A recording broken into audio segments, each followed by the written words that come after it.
Le soir du 12 juillet 1963, une jeune fille portant le nom de Mary Ruck marche tranquillement sur Gorton Lane. Elle entend une camionnette rouler derrière elle. Elle ne se méfie pas. Un peu plus loin d'elle, un homme sur une motocyclette est arrêté et regarde avec insistance dans sa direction. Le stress monte quand la camionnette se met à la doubler. Sans bouger son regard de ses petites chaussures, elle entend le moteur grinçant de la voiture la dépasser avant de s'arrêter un tout petit peu plus loin, à la hauteur de cet homme inconnu. Une frayeur sans conséquence pour la jeune Mary, mais ce qu'elle ne sait pas encore, c'est qu'elle a bien failli devenir la proie d'un couple de tueurs en série qui s'apprête à entrer dans une folie meurtrière aussi horrible que sadique. Mais avant de commencer et de se lancer dans le vif du sujet, permettez-moi de vous donner quelques petites explications concernant la semaine dernière. J'ai effectivement pas posté de vidéo la semaine dernière, je m'en excuse, mais encore une fois, je vous précise à chaque fois que je préfère la qualité à la quantité, et pour le coup, j'étais en pleine période de la fête des mères, forcément dans ma boutique ça cartonnait un petit peu, j'avais j'avais pas mal de travail, et ce qui fait que je me suis retrouvée tout simplement débordée. Voilà, tout simplement, on va pas se mentir, je n'avais pas eu le temps de tourner une vidéo propre, et sachant que cette affaire est assez conséquente, je vous préviens, la vidéo va être longue, parce qu'il y a beaucoup de détails, il y a beaucoup de choses à dire. Forcément, il a fallu que je travaille longtemps dessus, donc je préférais me concentrer sur une vidéo un peu plus grosse qui arriverait plus tard, plutôt que de vous faire une histoire bâclée pour dire avoir un contenu sur YouTube, ça ne m'intéresse pas. Donc excusez-moi, c'est la semaine dernière, il n'y avait pas de vidéo, c'est vrai que j'ai pas forcément les moyens de vous prévenir à l'avance. C'est un peu le loto quand vous allez sur ma chaîne, vous savez pas. Avant toute chose, évidemment, bienvenue à tous sur ma chaîne. Ici on parle de faits divers et bien d'autres choses. J'espère que mon contenu vous plaira. Si c'est le cas, n'hésitez surtout pas à vous abonner, ça fait toujours plaisir et surtout c'est gratuit. À interagir avec la vidéo en likant, en partageant et en commentant, en rapport évidemment avec l'affaire, ou des choses si vous voulez pour me permettre de m'améliorer au fil du temps, pourquoi pas. Et sur ce, écoutez, trêve de blablaterie, la toile est déjà beaucoup trop longue. Installez-vous confortablement et c'est parti pour l'histoire du jour.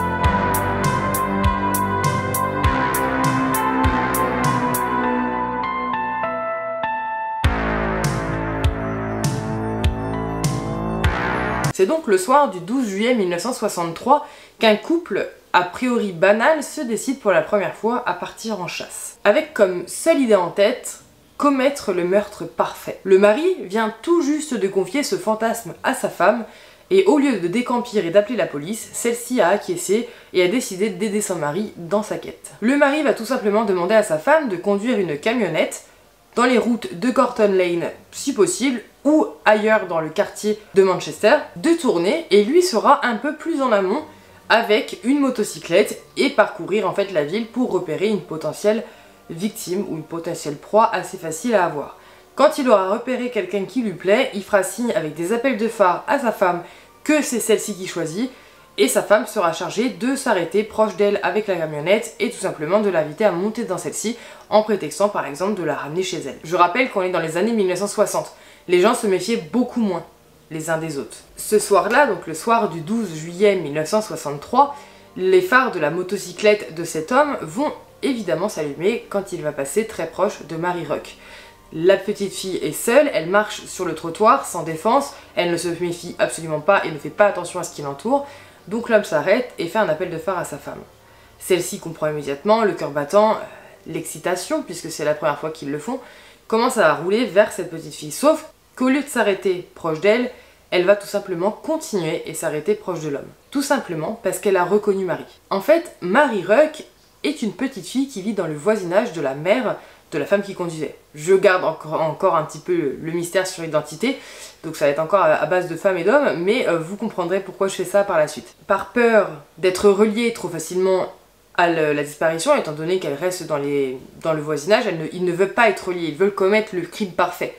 Eh bien, elle a décidé de ne pas s'arrêter sur elle et a dit à son mari, non, on choisit quelqu'un d'autre, celle-ci, elle fait partie de notre entourage, on ne peut pas. Mais c'est pas pour autant que le couple se dégonfle. Ils décident donc de partir un peu plus loin et de continuer leur quête pour trouver la victime parfaite et continuent de errer dans les rues de Manchester. Il est à peu près 20 h près de Froxmere Street quand les phares de l'homme se remettent à briller en voyant une nouvelle fois une jeune fille marchant toute seule. Elle est emmitouflée dans son manteau, marche sans regarder autour d'elle, tout pareil que la première fois, Rien à déclarer, donc c'est parti, il allume ses phares. La femme derrière son volant de sa camionnette accélère légèrement jusqu'à arriver à la hauteur de la jeune fille. Évidemment, leur quartier n'est pas grand, et rapidement elle reconnaît également cette fille. Il s'agit de Pauline Reed, 16 ans, une amie de sa propre sœur. Au début, elle hésite. Elle se dit que, pareil, on pourrait peut-être les relier. Mais c'était la deuxième fois, et leur envie était trop grande. Et son mari très pressant. Donc, elle décide de faire monter Pauline dans la voiture, en expliquant à Pauline qu'elle peut la raccompagner, comme ça lui évitera de marcher en pleine nuit, la nuit va tomber, ce sera plus pratique, et surtout Pauline ne se méfie absolument pas puisqu'elle connaît cette personne,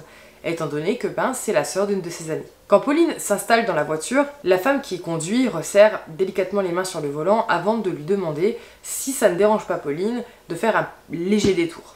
Un détour parce qu'en fait, cette femme aurait perdu un gant qui coûtait assez cher, dans des landes à peu près 20 km d'ici. Je précise, des landes, ce sont en fait des endroits assez sauvages, donc c'est des regroupements de champs en fait si vous voulez pour être très vague, mais voilà, c'est des grands espaces naturels avec une biodiversité particulière. Et plus précisément, du coup, elle est dans les landes de Saddleworth Moor. Pauline, elle est pas pressée, elle s'en fout, enfin voilà, de toute façon elle comptait rentrer à pied, donc à vrai dire, c'est pas très grave s'ils font un détour de 20 km, puis bon, si elle peut aider cette personne, écoutez, c'est parti. Donc elle s'assoit, elle met sa ceinture et elle se laisse aller jusqu'à ce fameux endroit avec cette femme qui, elle ne se méfie pas. Quand ils arrivent devant cette étendue de champ à perte de vue, les deux femmes sortent de la camionnette. Elles sont rapidement rejointes par un homme sur une mobilette. Évidemment, le mari n'est jamais très loin. Pauline va évidemment demander qui est cet homme, et la femme répondra tout simplement que c'est son amoureux qui vient les aider à retrouver le gant. En voyant l'immensité de cette plaine, forcément Pauline comprend qu'à deux ça va être très compliqué. L'homme se présente rapidement, assez gentil, et propose aux femmes de se séparer pour retrouver le gant. Étant donné que Pauline est jeune, 16 ans, je le rappelle, l'homme décide de partir avec Pauline dans une direction et de laisser la femme près de la camionnette. C'est à ce moment-là que la femme va voir l'homme, proche de Pauline, s'éloigner et disparaître à l'horizon, tout doucement. Leur absence va durer 30 minutes. La femme va attendre dans le camion, sagement, que son mari revienne.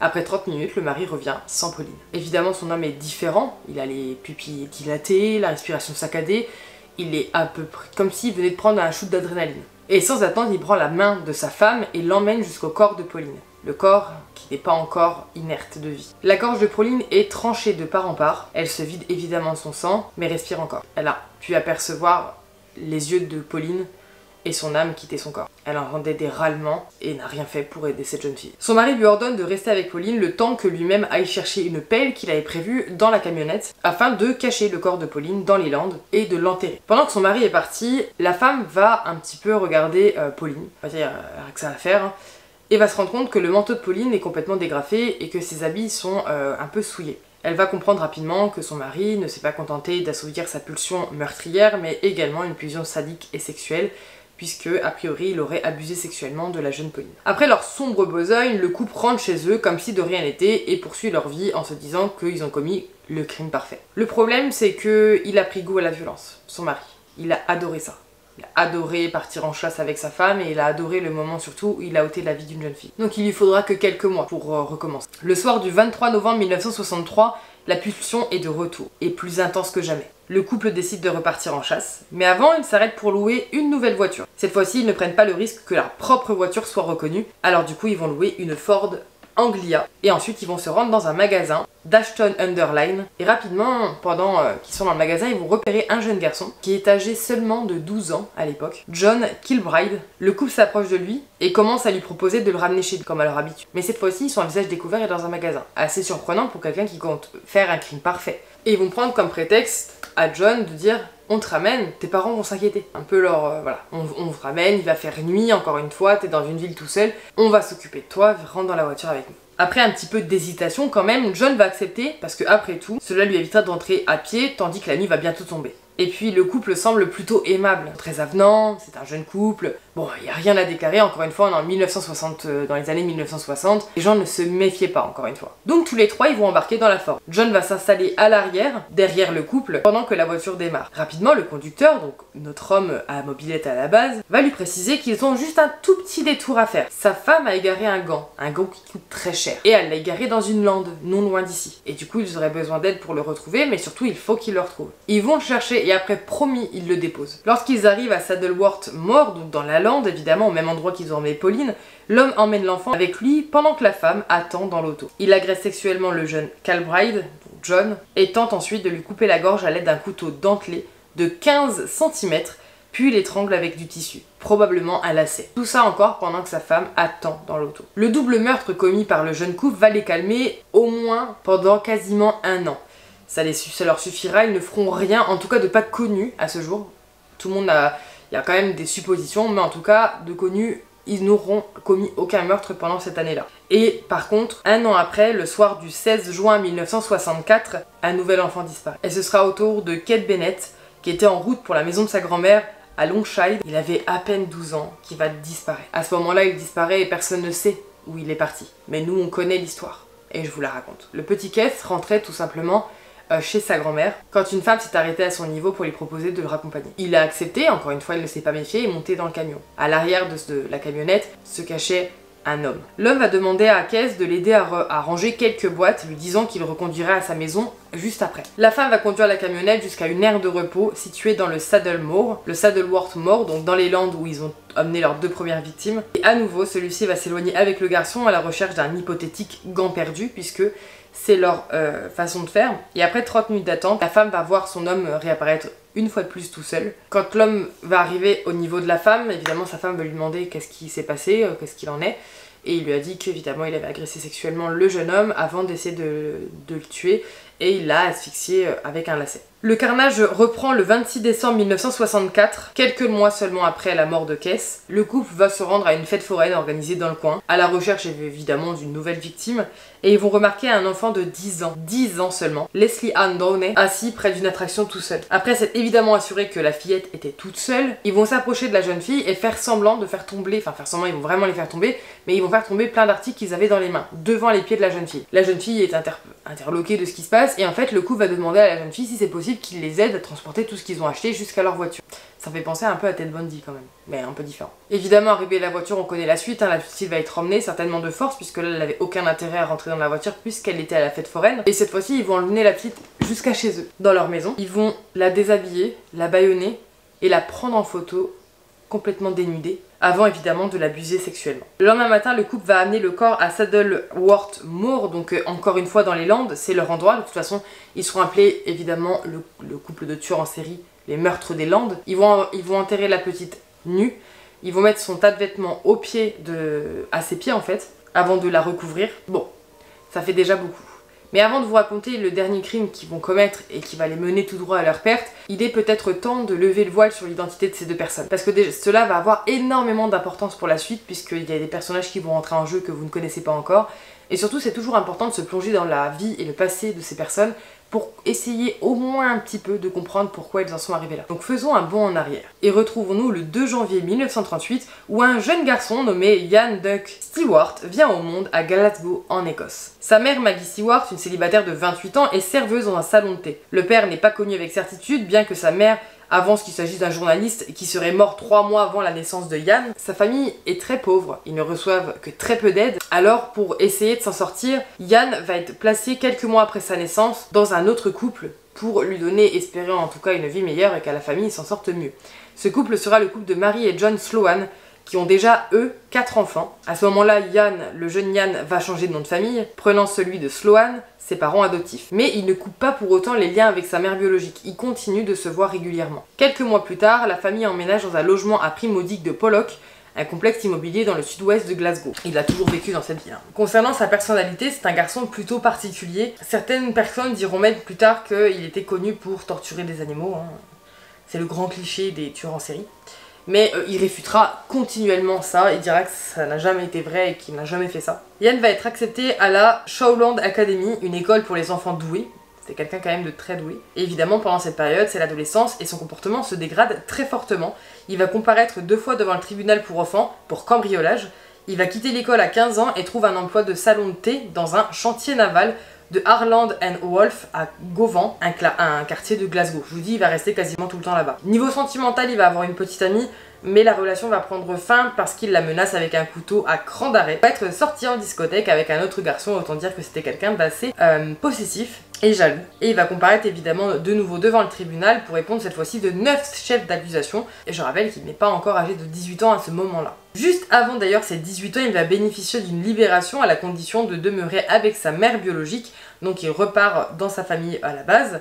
Celle-ci se trouve alors à Manchester et sa mère, entre-temps, a épousé un marchand de fruits irlandais, Patrick Brady, qui lui trouve un emploi de commis aux fruits dans un marché public. Donc il va aider un peu son nouveau beau-fils et en lui trouvant un emploi. Mais évidemment ça va être de courte durée. À peine un an après être arrivé à Manchester, Ian va être pris la main dans le sac en train de voler et essayer de revendre en fait son butin en dehors dans le marché. Donc évidemment il retourne à la case prison, il va être emprisonné pour 3 mois à Strangway, une prison de Manchester.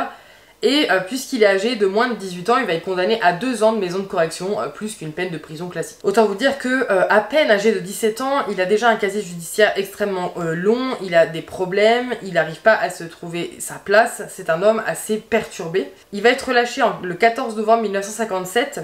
Et à ce moment-là, Ian il va retourner à Manchester, où il va occuper des emplois précaires, manuels pour la plupart. Et d'ailleurs il en a horreur, et c'est à ce moment-là qu'il décide d'améliorer son sort, qu'il se dit que c'en est trop et qu'il est temps que maintenant, voilà, il prenne ses responsabilités entre guillemets, et surtout qu'il pense à son avenir.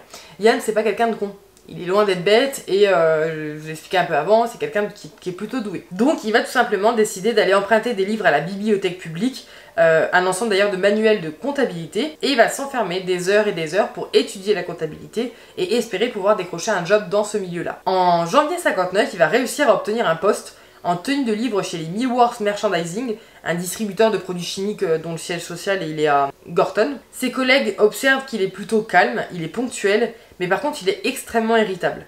Donc il a tendance à justement faire des petits caca nerveux un peu tous les 5 minutes. Il lit des livres par contre assez particuliers, il a une tendance, voilà, il se bouquine, hein, c'est pas mal, hein, c'est bien. De toute façon à l'époque en général les gens lisaient plus que...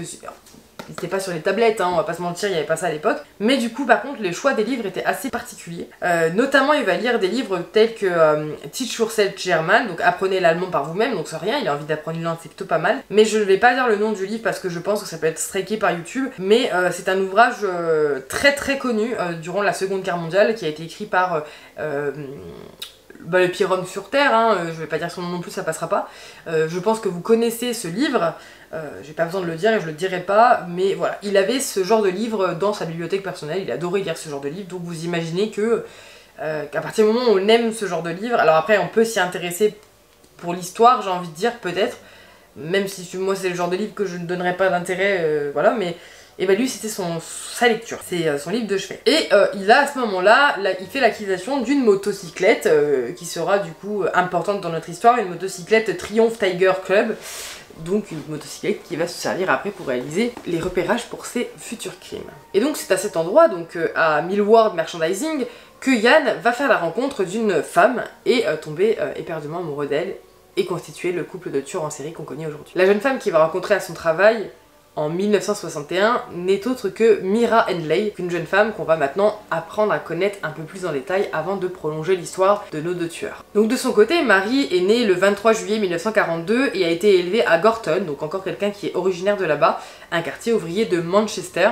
Son enfance sera pas du tout confortable. Donc sa mère Nellie et son père Bob Hindley sont pas du tout prévoyants envers elle. Son père est complètement alcoolique. Il la bat régulièrement. Faut savoir que leur maison, quand elle était petite, était tellement tout petite que en fait ils étaient obligés de dormir tous dans la même pièce. Donc ils se retrouvaient entassés dans la même pièce. Et elle se retrouvait à dormir dans le lit à côté de ses parents. Je vais pas vous faire un dessin, mais le père alcoolique violent qui dort dans un lit à côté de ses enfants, il ne devait pas vouloir retenir ses pulsions quand il avait envie de... voilà. Donc les enfants ont dû vivre des scènes assez dégueulasses. Et les conditions de la famille ne vont absolument pas s'arranger lorsqu'il va y avoir une nouvelle naissance au sein du domicile familial. L'arrivée de Maureen, du coup la dernière et la petite sœur de Myra, qui d'ailleurs, Myra est âgée à cette époque-là de 5 ans, et elle sera envoyée chez ses grands-parents qui habitent à proximité parce qu'ils n'ont plus assez de place dans la maison. C'est peut-être pas plus mal pour elle finalement. Faut savoir que Myra a été éduquée pour être plutôt costaud en termes de mental et surtout d'être quelqu'un de plutôt dur. Son père est un alcoolique, hein, je vous l'ai déjà dit, assez dur. Il faut savoir que son père a combattu en Afrique du Nord, à Chypre et en Italie pendant la Seconde Guerre mondiale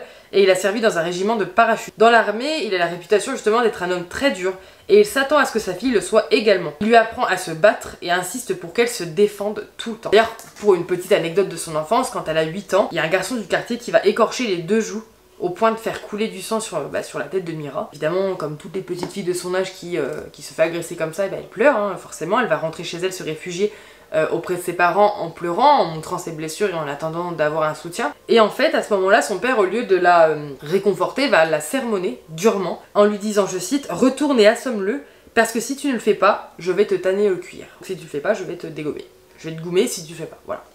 C'était à peu près ça son enfance. Donc évidemment Mira n'a pas le choix, elle y retourne et quand elle va trouver le garçon, elle va l'assommer de quelques coups de poing bien placés comme son père lui a appris sa première fois où elle était déjà un peu à 8 ans à se battre. Elle va avoir aussi, au-delà d'une enfance assez compliquée, elle va avoir des moments traumatisants, dont un en partie, la mort d'un de ses meilleurs amis, Michael Higgins, qui était à l'époque âgé de 13 ans, et en fait ça va énormément marquer Marie, parce que pour l'anecdote, en juin 1957, Michael va inviter Mira à venir nager avec des amis dans un réservoir à l'abandon où ils avaient l'habitude d'aller, mais Mira va décliner l'invitation parce qu'elle préfère sortir avec d'autres amis et dit à son meilleur ami que non, cette fois-ci elle viendra pas. Et ce jour-là, Michael va malheureusement se noyer dans le réservoir. Et en fait, Mira va prendre ça comme... Elle va se dire qu'elle est responsable. Si elle y avait été, son meilleur ami serait pas mort. Donc ça va la traumatiser en fait. À son jeune âge, elle n'arrivera pas à comprendre le principe de la mort et surtout à comprendre que elle n'est pas responsable de ça. Au début, Mira, donc son tout premier emploi à Mira, ça va être dans une firme d'ingénierie électrique. Elle va faire des courses, préparer le thé,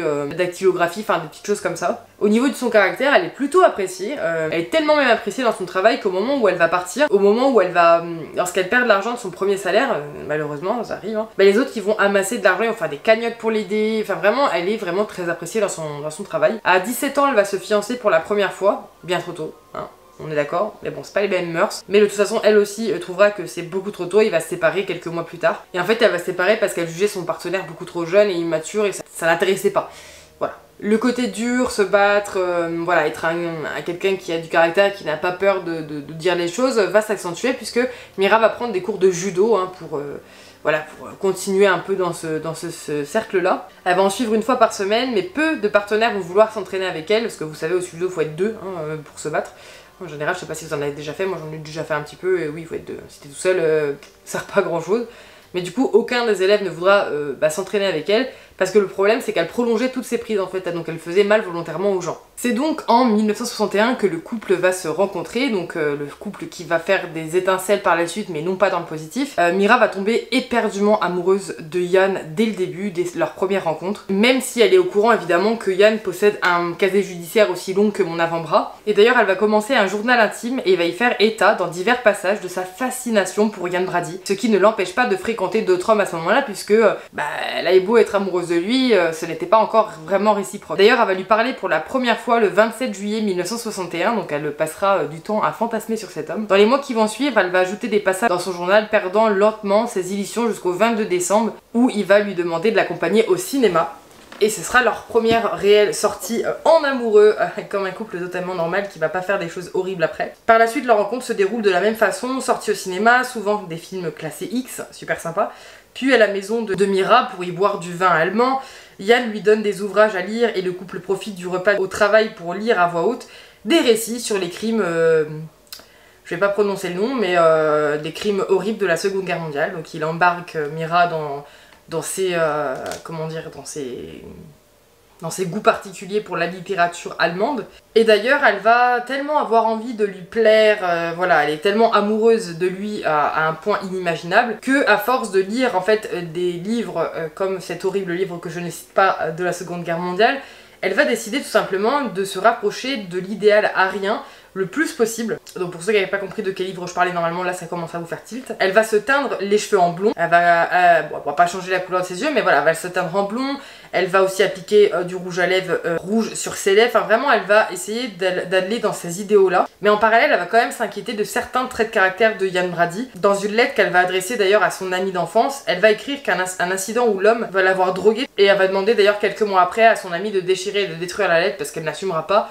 Et surtout elle ne veut pas que les gens entachent l'image de leur futur couple puisqu'elle est complètement in love de cet homme. D'ailleurs dans un plaidoyer de 30 000 mots pour obtenir une libération conditionnelle que Mira va rédiger entre 1978 et 1979 et qui va être remise au secrétaire d'État intérieur Merlin Rees, Mira écrit, je cite: En quelques mois, il me convainquit que Dieu n'existait pas du tout. Il aurait pu me dire que la terre était plate, que la lune était faite de fromage vert et que le soleil se levait à l'ouest. Je l'aurais cru. Tel était son pouvoir de persuasion. Autant vous dire qu'elle était complètement sous l'emprise de cet homme et qu'elle faisait tout ce que cet homme lui disait. Il n'y avait absolument rien qu'elle n'aurait pas fait pour lui. Au fur et à mesure de leur relation, Mira va changer énormément de comportement.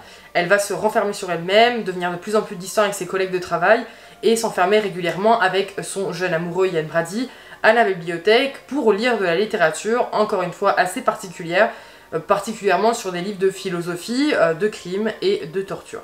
Alors évidemment, lire des livres de crime ou des livres dédiés à la torture pour par exemple les tortures médiévales et compagnie ne fait pas de vous des gens psychologiquement défaillants ou des futurs tueurs en série. Hein. J'ai une chaîne où je parle de crime, donc je lis énormément de livres sur les crimes, etc. Et je ne suis pas une future tueur en série potentielle, en tout cas, même si c'était le cas, je vous le dirais pas. Mais je veux dire, c'est plein de choses mis bout à bout qui fait que on voit qu'il y a quelque chose qui est en train de naître dedans. Enfin, en eux, et surtout que Ian a toujours eu ça en lui, puisque dès le début, très jeune, il lisait déjà des livres sur ce genre de pratique. Au début, Mira n'a pas le permis de conduire, va quand même conduire des camionnettes, etc. pour emmener Ian, voilà, pour leur sortie. Elle va avoir son permis de conduire en 1963, après 3 tentatives, et ils vont acheter leur camionnette réelle à ce moment-là, mais pas pour aller chasser des victimes au début. Leur projet était plutôt d'aller braquer des banques.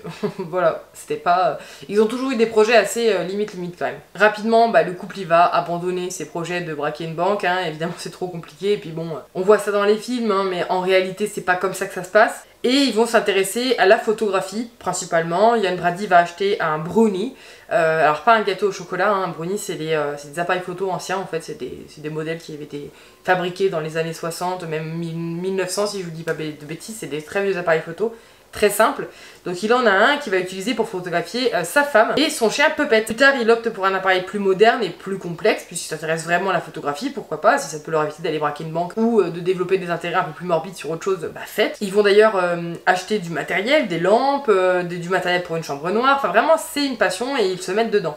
Chacun prend des photos de l'autre dans des poses osées pour l'époque, donc bon, c'est dans l'intimité du couple, hein, il n'y a rien de méchant. Donc ça c'est pour vraiment qui sont les deux personnes. Donc, on a quand même le portrait d'un homme qui est assez dérangé psychologiquement, on le sent, et une femme qui a eu une enfance très difficile et qui a été blindée en fait, qui a été éduquée en étant blindée, donc quelqu'un qui ne se laisse pas faire et qui n'a pas peur de grand chose, mais par contre qui est quand même sous l'emprise d'un homme, l'emprise très fort. Mira Hindley va affirmer que Ian Brady, donc son compagnon, va lui parler du meurtre parfait vers juillet 1963. Et il va énormément lui parler d'un ouvrage en particulier, un ouvrage qui s'appelle Compulsion de Meyer-Levin, qui a été publié sous forme de roman en 1956, et son adaptation cinématographique en 1959. Ce film, en fait, il s'agit d'un compte-rendu fictif et romanesque de l'affaire Léopold et Loeb. C'est deux jeunes hommes, en fait, de bonne famille, qui ont voulu accomplir le meurtre parfait en enlevant un garçon de 12 ans. Cette histoire, elle est affreuse, je la connais, je l'ai déjà entendu parler, elle est vraiment horrible, et en fait, ils pensaient, en fait, qu'ils étaient assez intelligents pour commettre un meurtre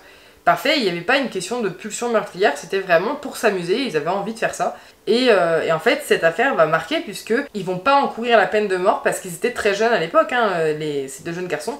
Si vous connaissez pas l'histoire, je vous invite à aller vous renseigner, elle est vraiment pas cool. Après, si vous voulez, je peux vous en faire une vidéo, il n'y a aucun problème. Je connais bien l'histoire et vraiment, ça me dérange. Enfin, si ça vous intéresse, dites-le moi en commentaire. En juin 1963, Ian rejoint Mira qui habite la maison de sa grand-mère, encore à l'époque. Et le 12 juillet 63, ils tuent leur première victime, Pauline Reed. Quand Pauline va disparaître, forcément une enquête va être ouverte pour tenter au moins de retrouver et savoir qui a tué la petite Pauline, ou du moins de la retrouver puisqu'elle a disparu, hein, son corps n'a pas été retrouvé à l'époque.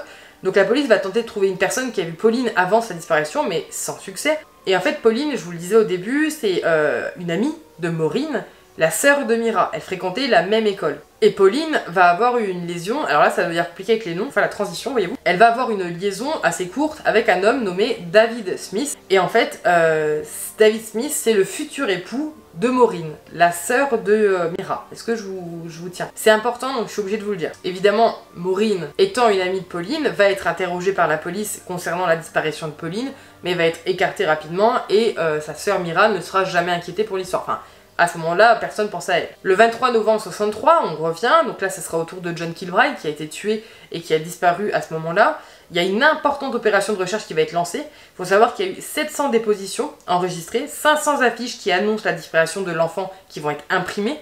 8 jours plus tard, 2000 bénévoles fouillent les décharges et les immeubles abandonnés. Sans succès, le jeune homme ne sera jamais retrouvé. Donc c'est le 15 août 1964 que Maureen, la sœur de Myra, va épouser David Smith. Et en fait, Myra et Ian, donc notre couple de tueurs en série, et Maureen et David Smith vont être assez proches et faire très régulièrement des voyages ensemble. Enfin, ils vont s'entendre extrêmement bien.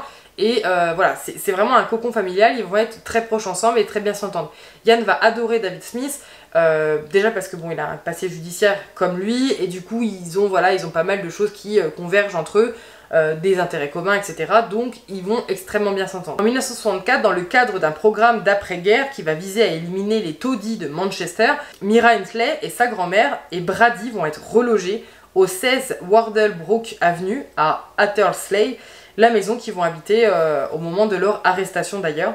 Les deux deviennent amis de Patricia Hodges, une fille de 11 ans qui demeure au 12 de la même rue. Pourquoi je vous dis ça? Parce qu'il faut savoir que cette petite fille va accompagner très régulièrement Myra et Ian à Saddleworth Moor, donc les landes où le couple a emmené les enfants pour les tuer, pour ramasser de la terre. En fait, ils faisaient ça souvent, les habitants du quartier, ils ramenaient de la terre des landes pour améliorer leur jardin, et en fait, ils emmenaient la petite pour faire ça, mais ils l'ont jamais agressée. Bon, de toute façon, parce que forcément, ils étaient voisins, ils la connaissaient, donc ils auraient été très rapidement arrêtés. Mais du coup, j'imagine même pas la petite qui apprend que ces gens-là, là où ces gens-là l'emmenaient dans les Landes, eh bien, ils ont emmené des enfants de son âge et les ont tués là-bas. Elle y a échappé quand même de peu. Donc voilà pour la situation globale de ces personnes, où ça en est. J'ai parlé de 2-3 encore. Bon, en vrai, il n'y a pas énormément de noms. Normalement, vous devrez réussir à suivre un petit peu. Mais voilà, donc on va revenir du coup au dernier crime et à la pause qu'ils vont faire, et surtout, le plus important, au dernier crime qu'ils vont commettre et pourquoi ils vont se faire attraper. Et vous allez comprendre pourquoi j'ai insisté sur différentes personnes. Donc après le 26 décembre 1964, le couple semble faire une pause, mais va commettre une énorme erreur un peu moins d'1 an plus tard. Le soir du 6 octobre 1965, Myra conduit Ian à la gare de Manchester Central, où elle attend dans l'auto tandis qu'il choisit sa prochaine victime. Quelques minutes plus tard, Ian revient accompagné d'Edward Evans, un apprenti mécanicien âgé cette fois-ci de 17 ans. Tous les trois se rendent à la maison du couple au 16 Wardlebrook Avenue à Attersley. Après avoir bu du vin, rigolé, discuté, Ian envoie Myra chercher son beau-frère, David Smith, qui n'est pas à la maison. Alors pourquoi? Aucune idée. Il n'était absolument pas lié au crime avant, mais là, pendant qu'ils avaient quelqu'un chez eux qui comptait tuer, ils ont appelé le beau-frère. Lorsque les deux s'approchent de la maison, elle dit à David d'attendre dehors. Quand elle voit le signal de Ian, un bref éclat lumineux, il frappe à la porte et Ian ouvre et lui demande s'il est venu chercher les petites bouteilles de vin. Trop bizarre. Ian amène à la cuisine et le laisse sur place lui disant qu'il va chercher le vin. Quelques minutes plus tard, David va entendre un cri horrible et le cri va être un appel à l'aide de Myra. Donc évidemment, il va se précipiter dans le séjour et va découvrir Ian au-dessus d'un jeune homme, donc d'Edward, en train de le frapper de manière extrêmement violente et répétée avec le manche d'une hache. Un peu à la vision. David reste complètement immobile, il ne sait pas quoi faire, jusqu'à ce qu'il voit Ian attraper un câble électrique, l'enrouler autour du cou de Edward et le serrer jusqu'à ce que le jeune homme perde complètement la vie. Il vient tout simplement d'assister à un meurtre, sans avoir rien demandé à personne. David est complètement choqué, il n'arrive pas à transporter le corps d'Edward, Ian n'y arrive pas non plus parce qu'il a la cheville tordue, et Myra ne fait rien. Alors là vous allez me dire pourquoi je parle de ça, pourquoi on demande à David de porter le corps. Je vais vous expliquer après. Donc ensuite il l'enveloppe dans une pellicule plastique et le déplace dans la chambre à coucher à l'étage de la maison. David va convenir avec Ian de se retrouver le lendemain pour se débarrasser du corps ensemble. Trop bizarre. Et en fait, c'est une stratégie que David a fait pour pas se faire tuer. Et ça, moi je me le dis à chaque fois dans la film d'horreur, de faire semblant d'être du côté du tueur pour partir en fait. Et il va jouer le jeu pour que Ian le laisse partir de chez lui. Et une fois rentré chez lui, David va tout raconter à Maureen, la sœur de Myra, va tout lui raconter en détail de ce qui s'est passé. Évidemment, Maureen va dire appelle les flics en fait, c'est chaud. Et 3 heures plus tard, le couple va aller dans une cabine téléphonique dans la rue, avoisinante. Et il faut savoir que David dira qu'il avait pris un tournevis avec lui et un couteau de cuisine au cas où il croisait Ian dans la rue. On sait jamais parce que dans ces moments-là on devient parano, on sait pas si on est surveillé, donc au cas où Ian le surveillait pour voir s'il n'allait pas appeler les flics, il s'était muni d'armes en fait pour pouvoir se défendre. C'est à 6h07 que David va appeler les urgences d'une station de police près de Hyde, une ville du Grand Manchester, et raconte son aventure au policier de service. Et dans sa déposition, il va déclarer, je cite, « Yann ouvrit la porte et me demanda d'une voix très forte pour lui, « Veux-tu ces mignonnettes ?» J'acquiesçai d'un signe de tête et il me conduisit à la cuisine et me donna 3 petites bouteilles d'alcool en ajoutant « Veux-tu les autres ?» Lorsque j'étais entré dans la maison, la porte de la salle de séjour était fermée. Yann alla dans la salle de séjour et j'entendis dans la cuisine. J'attendis 1 ou 2 minutes, puis j'entendis un cri terrible. C'était comme celui d'une femme vraiment très aigrie. Puis les cris continuèrent les uns après les autres très fort. J'entendis alors Mira crier « Dave, aide-le !» très fort. J'entre en courant, mais je reste figé dans la salle de séjour et je vois un jeune garçon. Il était couché, la tête et les épaules sur le canapé et les jambes sur le plancher. Son visage était tourné vers le plafond. Yann était debout, le surplombant et lui faisant face, avec ses jambes de chaque côté des jambes du jeune garçon. Le garçon criait encore. Yann avait une hache à la main. Il la tenait juste au-dessus de sa tête et en frappa le garçon sur le côté gauche de la tête. J'entendis le coup. C'était un coup violent et épouvantable. C'était horrible. Donc ça, c'est une partie de la déposition de David Smith.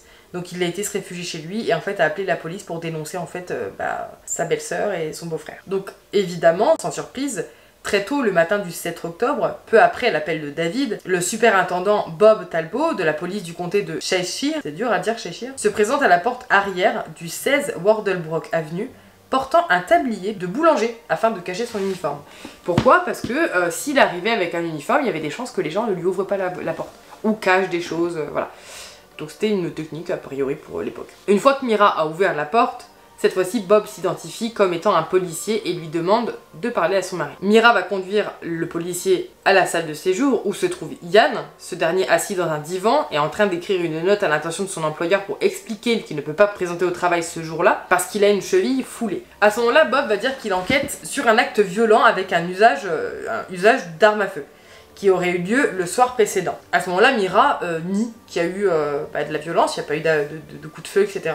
et autorise la police à fouiller la maison. Il y a un policier qui va arriver devant la porte de la chambre où se trouve le corps d'Edward. Et quand il essaye d'ouvrir la porte, eh bien elle est fermée à clé. À ce moment-là, Mira va dire « Ah bah je suis désolée mais la clé je l'ai pas, elle est à mon travail. » Mais le policier il se dégonfle pas. « Pas de souci madame, venez avec moi, on va jusqu'à votre travail. » On prend la clé, on revient. Et à ce moment-là, quand ça commence un peu à s'échauffer entre policier et Mira, Yann va intervenir et lui dire « C'est bon, donne la clé au policier ». Mira est un peu choquée, finit par donner la clé au policier et le laisse entrer dans la pièce. De retour dans la salle de séjour, Bob va annoncer à Yann évidemment qu'ils ont trouvé un corps ficelé et qu'ils l'arrêtent pour meurtre. Quand il s'habillait, Yann, pour partir en fait au commissariat parce qu'il était arrêté pour meurtre, il va dire « Eddie et moi, on s'est disputé à la maison et ça a très mal tourné. » Comme s'il le connaissait, Edward.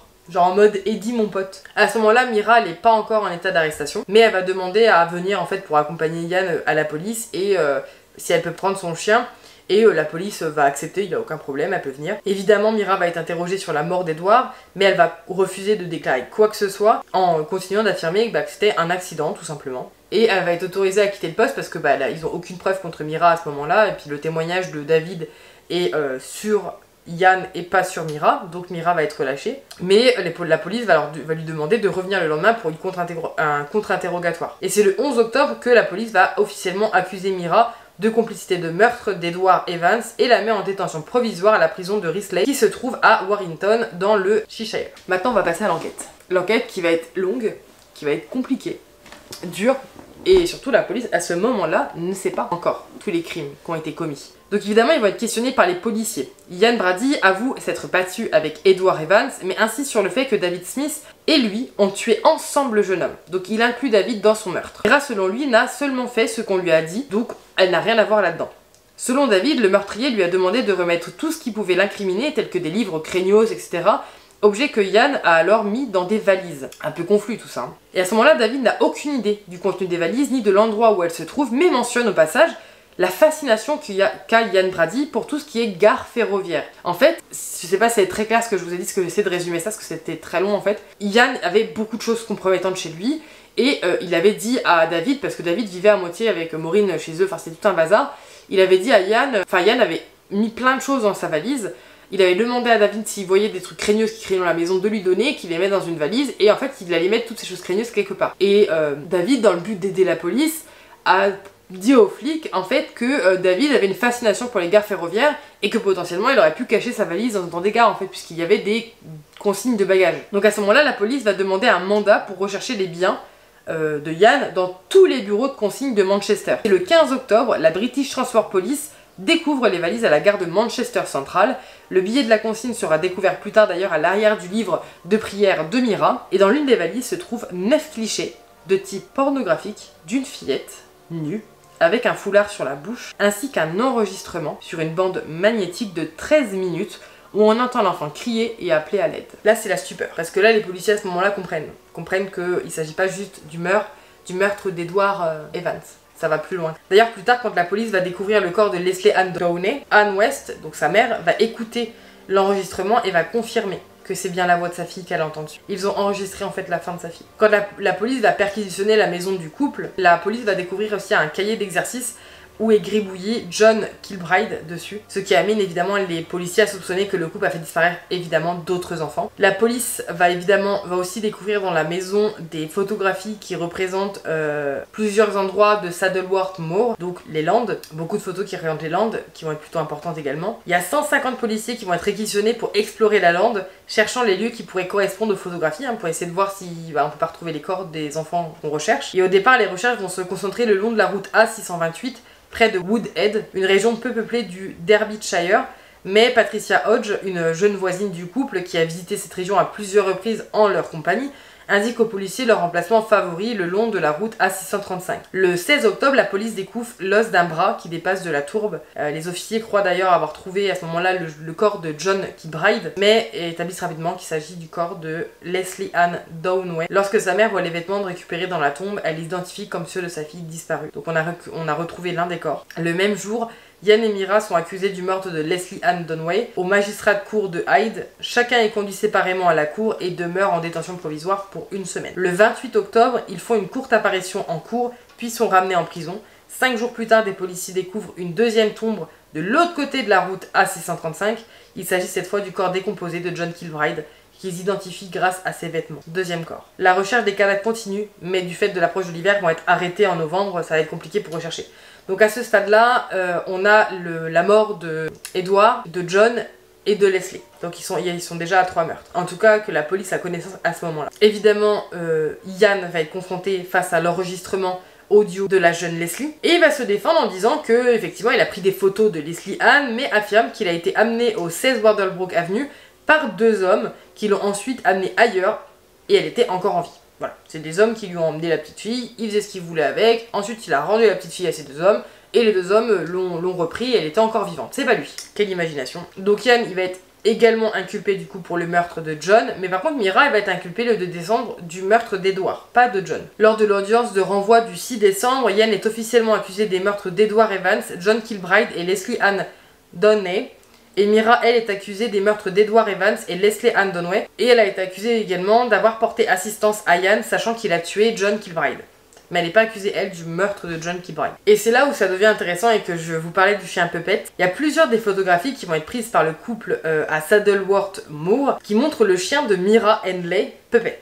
Et en fait, sur certaines des photos, le chien est un chiot. Et les détectives ont demandé à un vétérinaire de calculer l'âge du chien, ce qui pourrait permettre d'établir le moment où les photographies ont été prises. Le vétérinaire va étudier les dents, ce qui exige malheureusement une anesthésie complète, et le chien va mourir pendant l'anesthésie car il souffre d'une infection rénale qui n'a pas été diagnostiquée.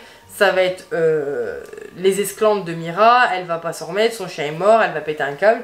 Et en fait, les détectives vont se servir de ça pour essayer de retracer un peu des dates assez précises de là où étaient les photos, à quel moment ils étaient dans ces environs-là, pour essayer de relier les disparitions qu'ils ont eues dans leur endroit et voir s'ils étaient déjà en train de fréquenter ces endroits bizarres. Alors, je sais pas si vous allez comprendre. Évidemment, là, on va passer au procès. L'intérêt du public est énorme. Les gens ont entendu parler de cette histoire, ils sont indignés par la violence des actes.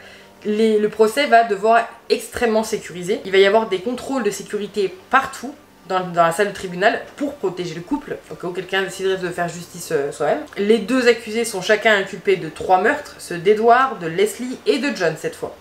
Les policiers pensent détenir suffisamment de preuves pour impliquer Mira dans le meurtre du dernier, puisqu'effectivement, elle était présente tout le long. Je suis désolée si on entend la pluie, il s'est mis à pleuvoir à mort, mais je peux pas arrêter. David Smith, le beau-frère de Mira, est le principal témoin de l'accusation. Je rappelle qu'il a été témoin d'un meurtre en direct, mais malheureusement, l'imbécile, si on peut dire, pendant le procès, on va apprendre qu'il a passé un accord avec News of the World qui lui garantit 1000 livres sterling, environ 20 000 livres sterling en 2014 pour le truc, pour les droits de syndication si les accusés sont condamnés. Donc il perd son objectivité. Voilà. Sachant que le journal lui a déjà payé des vacances en France pour lui et sa femme, tout en lui versant 20 livres par semaine, et en lui payant une chambre d'hôtel 5 étoiles pendant la durée du procès. Pour le juge, il s'agit évidemment d'une grossière interférence avec le cours de la justice, donc il devra être écarté. Trop bien, n'importe quoi. Le couple Bradley-Insley plaide non coupable concernant les charges retenues contre eux, ce qui j'ai jamais compris pourquoi, mais bon voilà.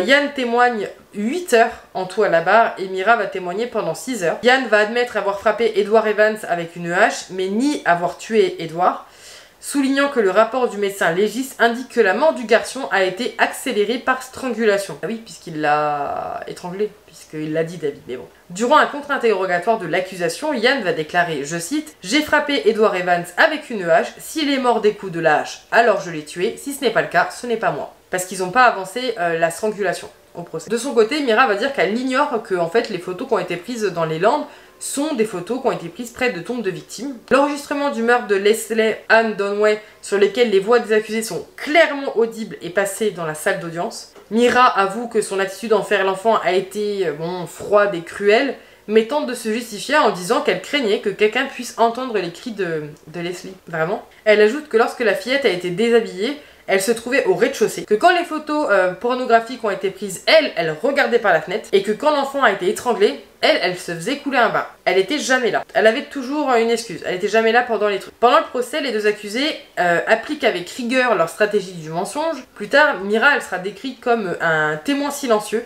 impassible, maîtresse d'elle-même et mentant sans remords. Le 6 mai 1966, après 2 heures de délibération, le jury déclare Ian Brady coupable des 3 meurtres et Myra Insley coupable des meurtres de Leslie Ann Downey et d'Edward Evans. La peine de mort étant abolie depuis 1965, le juge prononce la seule sentence permise par la loi, l'emprisonnement à perpétuité. Ian est ainsi condamné à une triple peine d'emprisonnement à perpétuité et Myra à une double, à laquelle s'ajoute une peine de 7 ans pour avoir porté assistance à Ian en connaissance du meurtre de John Kilbride, puisqu'elle a été, du coup ils n'ont pas réussi à réunir assez de preuves pour l'inclure dans le meurtre de John. Dans sa conclusion, le juge en charge de l'affaire, le juge Atkinson, décrit les meurtres comme un dossier réellement horrible et déclare que les accusés sont 2 tueurs sadiques d'une perversion extrême. Il recommande que les 2 restent très longtemps en prison avant que leur dossier ne soit étudié pour une libération conditionnelle, mais n'indique pas de période de sûreté. Ça, j'ai pas compris. Tu veux pas qu'ils soient libérés tôt, bah mets une période de sûreté de 60 ans. Pour ceux qui savent pas, en fait, les périodes de sûreté, quand vous êtes emprisonné, quand vous passez en procès, vous avez une peine de prison minimale à faire. Enfin, vous avez si vous avez accusé pour meurtre, par exemple, si vous prenez 18 ans avec une peine de sûreté de 10 ans, ça veut dire que la peine est de 18 ans, mais que vous devez faire minimum 10 ans. Avant de demander une libération conditionnelle et de pouvoir espérer sortir de prison en avance.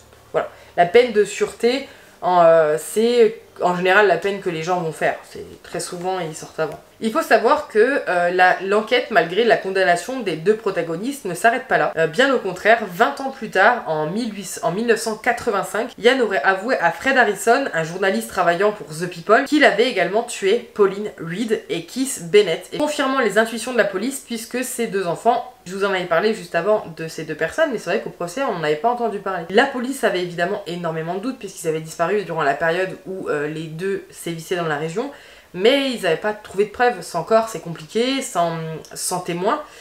Donc évidemment, quand lui, il va le dire aux journalistes, eh bien ça va confirmer tout simplement les doutes en fait des policiers. Donc la GPM, donc la Greatest Manchester Police, va lancer une nouvelle enquête pour essayer de retrouver en fait ces enfants. Elle va confier l'enquête au commissaire divisionnaire Peter Topping, responsable du département des enquêtes criminelles du GMP. Le 3 juillet 85, Peter se rend à la prison de Gartree voir Ian, qui nie les aveux qui lui sont prêtés, donc il va réfuter que c'est dire. Entre temps, en novembre 86, la mère de Case, donc Winnie Johnson, donc une des victimes prétendues du couple, va écrire une lettre à Myra en prison et va la supplier de donner des informations concernant son fils parce qu'elle veut le retrouver en fait. Et apparemment la lettre aurait sincèrement ému la prisonnière, mais bon voilà. La lettre se termine ainsi, je cite « Je suis une femme simple, je travaille dans les cuisines de l'hôpital Christie.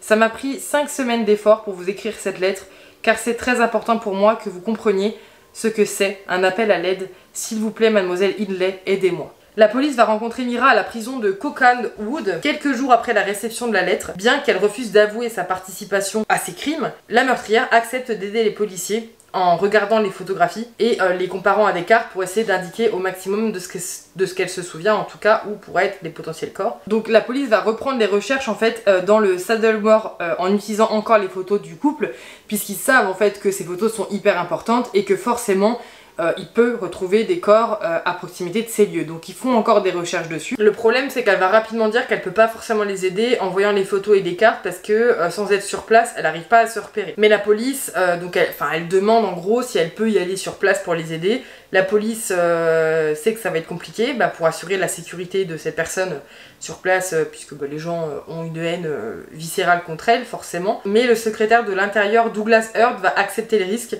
croyant comme Peter que la tentative en vaut la peine pour au moins savoir combien d'enfants il y a encore sous la terre des Landes et pour que les familles puissent enfin faire leur deuil de leurs enfants disparus. En 89, ce sera le 16 décembre 1986 que Mira va se rendre à Saddleworth Wood avec la police pour essayer de localiser en tout cas les lieux des photos. Il y a 4 voitures de police qui vont quitter la prison de Cockenwood à 4h30 du matin. Au même moment, les forces policières bloquent toutes les routes menant à la lande et vont être surveillées par 200 policiers, dont 40 armés. Autant dire que c'est une vraie armada qui va être déployée pour pouvoir essayer de localiser tout simplement les lieux où ils auraient pu enterrer des enfants. Mira et son avocat vont arriver sur les lieux par hélicoptère à 8h30.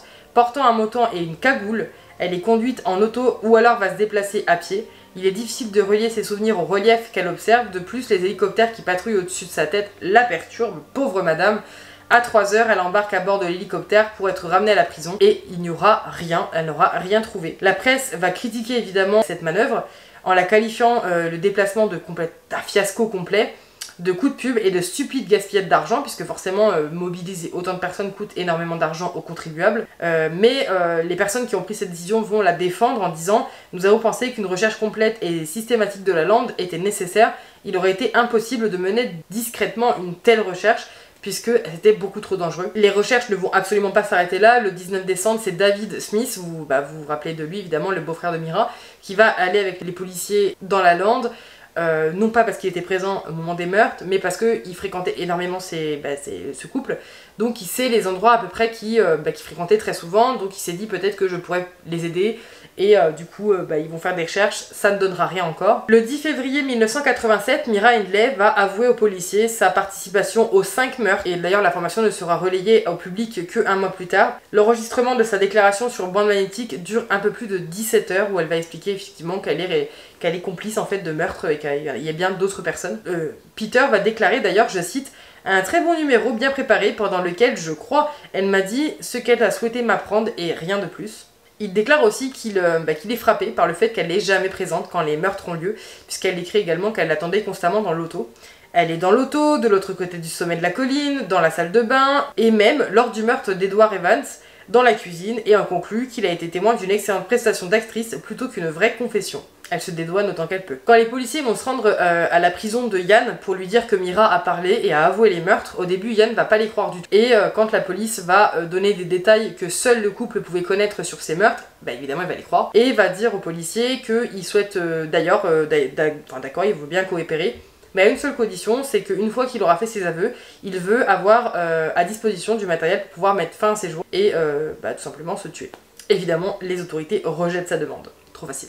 Pendant ce temps-là, Winnie Johnson, la mère de Keith, va encore envoyer une lettre à Mira pour insister et lui demander d'aider les policiers à retrouver le corps de son fils. À ce moment-là, Winnie, dans la lettre, va exprimer même de la sympathie envers la meurtrière au sujet des critiques dont elle fait l'objet lors de sa sortie de prison pour aider les recherches. Donc elle va dire voilà, je comprends et tout, parce que bon, elle a été extrêmement critiquée sur le fait que, je vous avais dit, la police avait été déployée pour ça, et du coup elle va exprimer de la sympathie.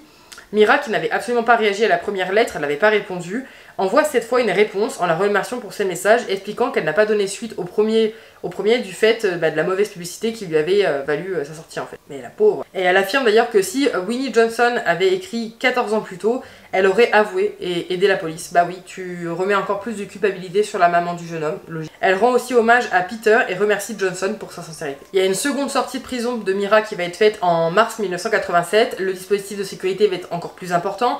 évidemment ça va être encore plus critiqué, mais encore une fois ça donnera rien. Au fil des mois, comme toute affaire, l'intérêt pour les recherches commence à diminuer. Il n'y a pas d'indices, ils trouvent rien, les indices donnés par Mira donnent rien du tout, permettent pas aux policiers de se concentrer leurs efforts sur des endroits précis, enfin ça ne mène à rien, donc doucement ça commence à s'atténuer. Et surprise, dans l'après-midi du 1er juillet 1987, après plus de 100 jours de recherche, ils découvrent enfin un corps à 1 mètre de profondeur, à une centaine de mètres seulement de la tombe de Leslie Ann Downey. Donc c'était vraiment pas loin. D'ailleurs, je vous mets les emplacements des corps en photo. D'ailleurs, Ian coopère avec la police depuis un certain temps et quand la nouvelle de la découverte lui parvient, il fait des aveux en bonne et due forme pour s'incriminer dans le crime du nouveau corps retrouvé. Et c'est le 24 août 1987 que la police va cesser toute recherche dans le Saddle Moor. C'est fini, c'est trop d'argent, donc là ils arrêtent. Entre temps, évidemment, il y a eu des aveux qui ont été faits, des lettres envoyées aux journalistes de la part de Ian pour donner des détails de crime, etc.